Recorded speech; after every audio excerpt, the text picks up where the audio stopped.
누가복음 11장. 하루는 예수님이 어떤 곳에서 기도하시다가 기도를 다 마치시자 한 제자가 주님, 요한이 그의 제자들에게 기도하는 법을 가르쳐 준 것처럼 우리에게도 가르쳐 주십시오 하였다. 그래서 예수님은 제자들에게 이렇게 기도하라고 말씀하셨다. 아버지의 이름이 거룩히 여김을 받게 하시고 아버지의 나라가 속히 오게 하시며 우리에게 날마다 필요한 양식을 주소서. 우리가 우리에게 죄 지은 사람들을 용서합니다. 그러니 우리의 죄도 용서해 주소서. 그리고 우리가 시험에 들지 않게 하소서. 예수님은 제자들에게 다시 말씀하셨다. 너희 중 어떤 사람에게 친구 하나가 있다고 하자. 그런데 그 친구가 한밤중에 찾아와서 여보게 빵 3개만 구워주게. 한 친구가 여행 중에 나를 찾아왔으나 대접할 것이 없어서 그러네 하고 말하면 그가 안에서 나를 괴롭히지 말게, 이미 문은 닫혔고 아이들과 나는 잠자리에 들었으니 지금 일어나 줄 수는 없네 하고 거절할 수 있겠느냐. 내가 너희에게 말하지만 그가 비록 자기 친구라는 이유 때문에 일어나 주지는 않을지라도 그가 끈질기게 졸라대기 때문에 일어나 그에게 필요한 것을 줄 것이다. 그래서 내가 너희에게 말한다. 구하라. 그러면 받을 것이다. 찾아라. 그러면 찾을 것이다. 문을 두드려라. 그러면 열릴 것이다. 누구든지 구하는 사람은 받을 것이며 찾는 사람은 찾을 것이요 두드리는 사람에게는 열릴 것이다. 너희 중에 아들이 생선을 달라는데 생선 대신 뱀을 주며 계란을 달라는데 정갈을 줄 아버지가 있겠느냐. 악한 사람이라도 자기 자녀에게는 좋은 선물을 줄 줄 아는데 하물며 하늘에 계신 너희 아버지께서 구하는 사람에게 성령을 주시지 않겠느냐. 하루는 예수님이 벙어리 귀신을 쫓아내시자 귀신은 나가고 벙어리 되었던 사람이 말을 하기 시작하였다. 사람들은 이것을 보고 놀랐으나 그들 가운데 어떤 사람은 그가 귀신의 왕 사탄의 도움으로 귀신을 쫓아낸다 하였고, 또 어떤 사람은 예수님을 시험하려고 하늘에서 오는 기적을 요구하기도 하였다. 그러나 예수님은 그들의 생각을 아시고 이렇게 말씀하셨다. 어느 나라든지 서로 싸워 갈라지면 망하고 한 집안도 서로 싸워 갈라지면 망한다. 너희는 내가 사탄의 도움으로 귀신을 쫓아낸다고 하는데 만일 사탄이 서로 싸워 갈라진다면 어떻게 그의 나라가 설 수 있겠느냐. 내가 사탄의 도움으로 귀신을 쫓아낸다면 너희를 따르는 사람들은 누구의 도움으로 귀신을 쫓아내느냐. 그러므로 그들이 너희 재판관이 될 것이다. 그러나 내가 하나님의 능력으로 귀신을 쫓아낸다면 벌써 하나님의 나라가 너희에게 와 있는 것이다. 강한 사람이 철저하게 무장을 하고 자기 집을 지킬 때에는 그의 재산이 안전하다. 그러나 그보다 더 강한 사람이 달려들면 그가 믿고 있던 무기와 재산을 다 빼앗길 것이다. 나와 함께 하지 않는 사람은 나를 반대하는 사람이고 나와 함께 모으지 않는 사람은 흩어버리는 사람이다. 더러운 귀신이 어떤 사람에게서 나와 물 없는 곳으로 다니며 쉴 곳을 찾았으나 얻지 못하였다. 그래서 귀신이 내가 나온 내 집으로 돌아가야겠다 하고 가보니 그 집이 깨끗이 소지되고 정돈되어 있었다.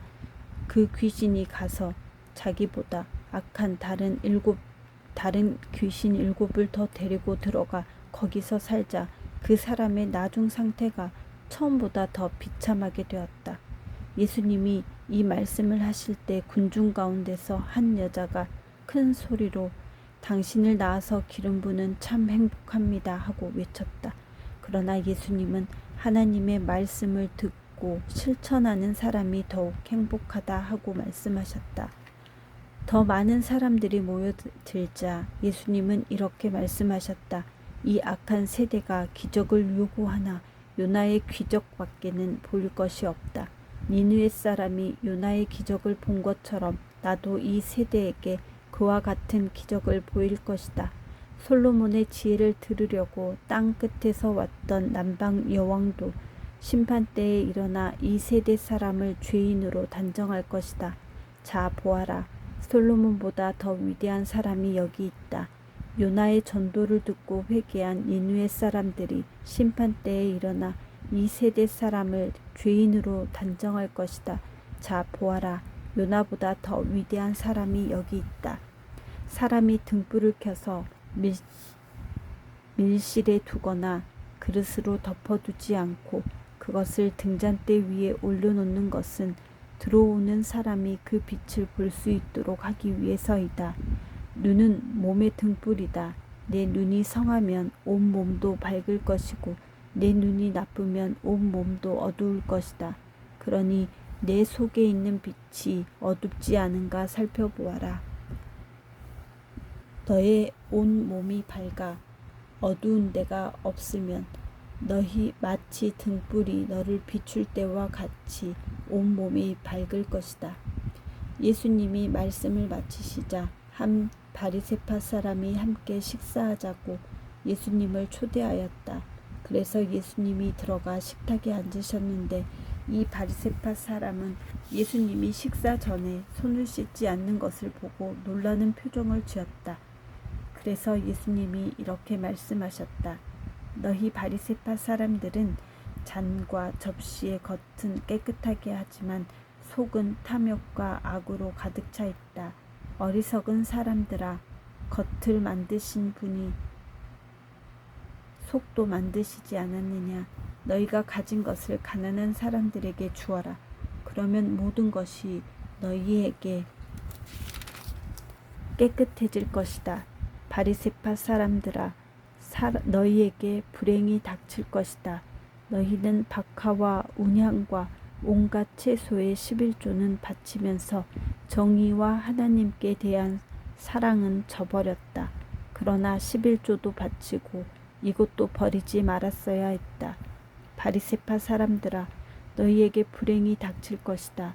너희는 회당의 높은 자리를 좋아하고 또 시장에서 인사받는 것을 좋아한다. 너희는 평평한 무덤과 같아서 사람들이 그 위를 걸어다니면서도 무덤인 줄 모른다. 그때 한 율법학자가 예수님께 선생님, 이렇게 말씀하시니 우리까지 모욕하는 것이 아닙니까? 하였다. 그래서 예수님이 다시 말씀하셨다. 너희 율법학자들에게도 불행이 닥칠 것이다. 너희는 지기 어려운 짐을 사람들에게 지우고 너희 자신은 손끝 하나 까딱하려 하지 않는다. 너희는 너희 조상들이 죽인 예언자들의 무덤을 꾸미고 있다. 너희 조상들은 예언자들을 죽였고 너희는 그들의 무덤을 꾸미고 있으니 사실 너희는 너희 조상들이 행한 일을 인정하고 있음을 증거하고 있다. 그래서 하나님은 그의 지혜로 말씀하셨다. 내가 그들에게 예언자들과 사도들을 보내겠다. 그들이 더러는 죽이고 더러는 핍박할 것이다. 그러므로 세상이 시작된 때부터 지금까지 죽임을 당한 모든 예언자들의 피에 대하여 이 세대가 책임을 져야 할 것이다. 내가 분명히 말해두지만 아벨의 피로부터 제단과 성전 사이에서 죽임을 당한 사가랴의 피에 대해서까지 이 세대가 죄값을 치르게 될 것이다. 너희 율법학자들은 지식의 열쇠를 가지고 있으면서 또 자기 자신도 들어가지 않고 또 들어가려고 하는 사람도 못 들어가게 막았다. 예수님이 거기서 나오시자 바리새파 사람들과 율법학자들이 예수님을 아주 적대시하고 여러 가지 질문을 하여 예수님이 하시는 말씀에서 잡아갈 구실을 찾으려고 노리기 시작했다.